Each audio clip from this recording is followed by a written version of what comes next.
Hi, and thanks for logging on to the Daily Dvar. And here's a brand new halacha for you, and it's for Thursday, 29th day of March. Here we go.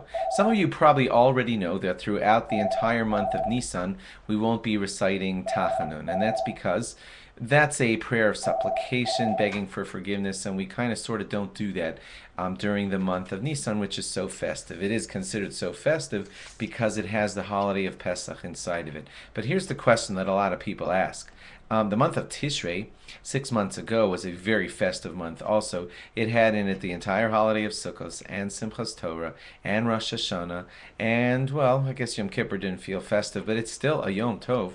And on all of those days, which added up to more than what went on during the holiday of during the month of Nisan, we still, interestingly, have more celebration feeling, and we don't recite Tachanun during the month of Nisan, as if the month of Nisan is more festive than the month of Tishrei. Now, why is that?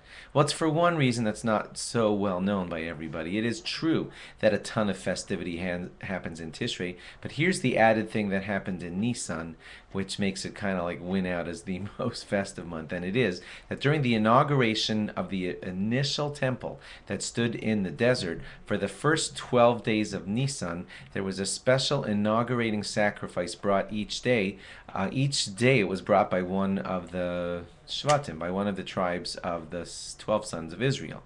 Now that made each one of the 12 days of Nisan very festive because they were inauguration sacrifice days of the initial first temple ever built for the Jewish people, by the Jewish people. And because that happened, that made it that 12 days of Nisan were festive, and then another 7 days were festive because of the holiday of Pesach.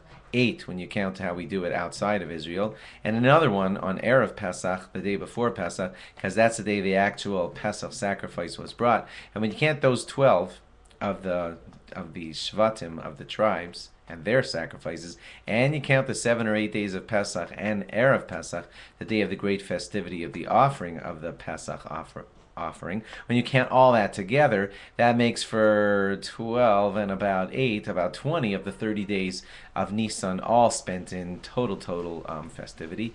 And that's why Nisan is treated a little extra special in this regard, and therefore we won't be saying Tachanun throughout this entire month of Nisan. Thanks for logging on. Log on again tomorrow for more. Bye-bye.